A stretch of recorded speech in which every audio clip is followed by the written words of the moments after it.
बिस्मिल्लाहिर्रहमानिर्रहीम। अस्सलाम वालेकुम नाज़रीन, मैं मोहसिन ज़ुहैब और आप देख रहे हैं टॉप पॉइंट। नाज़रीन, इलेक्शन के बाद सीट एडजस्टमेंट की मुलाकातें जारी हैं।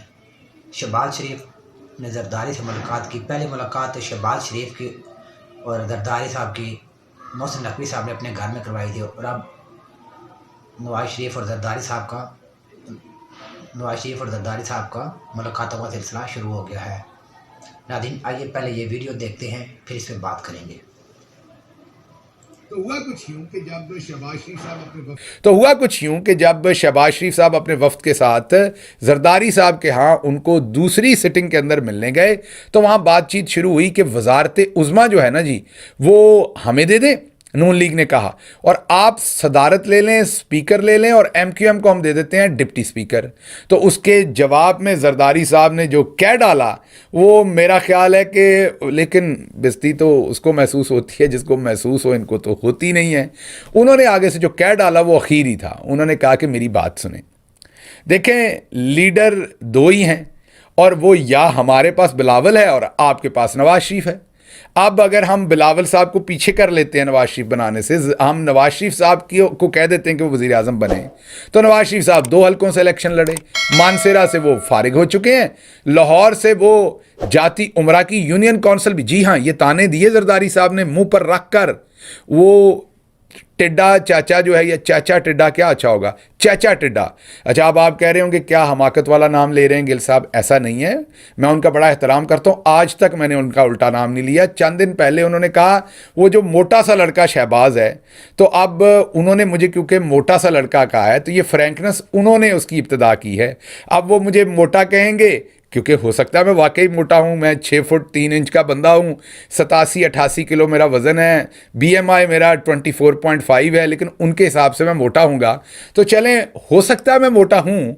तो अब क्योंकि उन्होंने ये फ्रैंकनेस का आगाज़ कर दिया है, तो मैं उनको टिड्डा कहूँगा, क्योंकि बहुत पस्त कद हैं वो।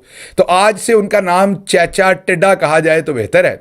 तो चाचा टिड्डा जी बैठे हुए थे, तो टिड्डा जी ने ये कहा कि जी, उन्होंने कहा कि नवाज शरीफ साहब तो अपने घर की यूनियन काउंसिल से हार गए, उसके जाती उमरा से, और मॉडल टाउन से भी हार गए, और वहाँ की भी यूनियन काउंसिल से हार गए, मीन पोलिंग स्टेशन घर वाले दोनों जगहों से हार गए।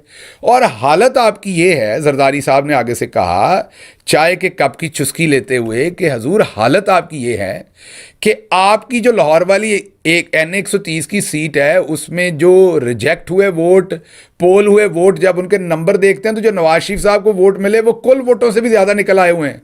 इस जमात इस्लामी और पीपल्स पार्टी को 0-0 वोट मिले हुए हैं।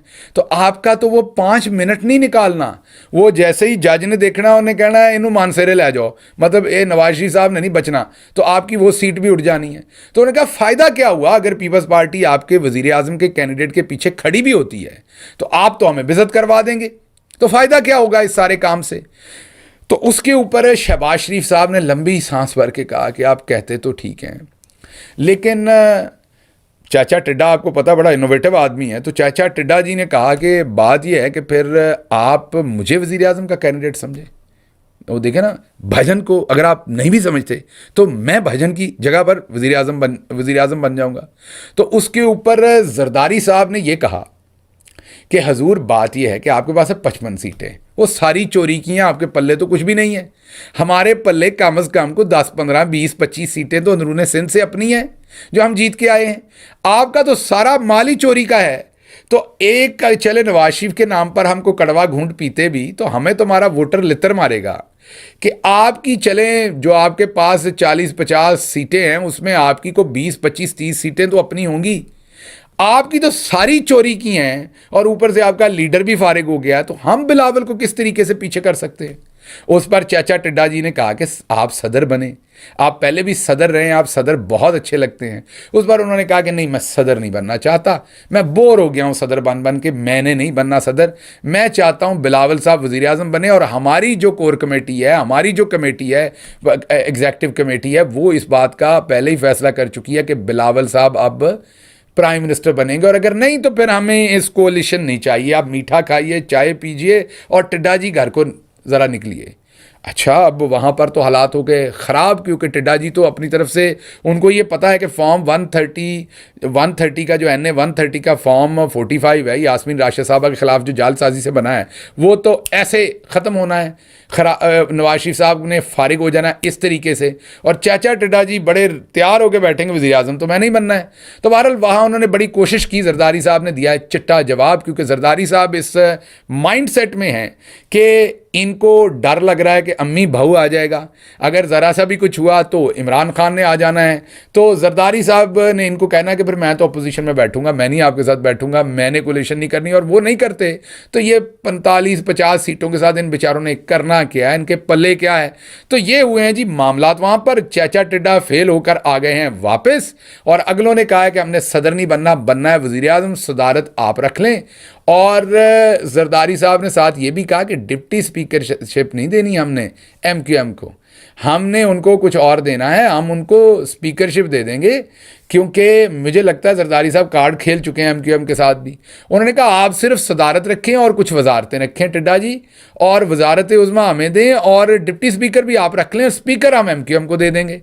तो इन मामलात के साथ लौट के नाज़रीन, इलेक्शन से पहले बिलावल भुट्टो तकरीर करते थे और कहते थे कि मैं नून लीग के साथ मिलकर हुकूमत नहीं बनाऊंगा, नून लीग ने मुझे मायूस किया है। लेकिन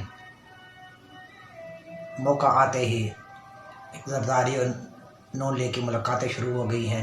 शहबाज शरीफ ने जरदारी साहब को कहा कि वज़ारत उज़्मा हमें दे दें, और स्पीकर आप जो है ना स्पीकर आप रख लें, और जो है ना सदारत भी आप रख लें। जिस पर जरदारी साहब ने कहा कि हम बिलावल भुट्टो को वज़ीर बनाना चाहते हैं।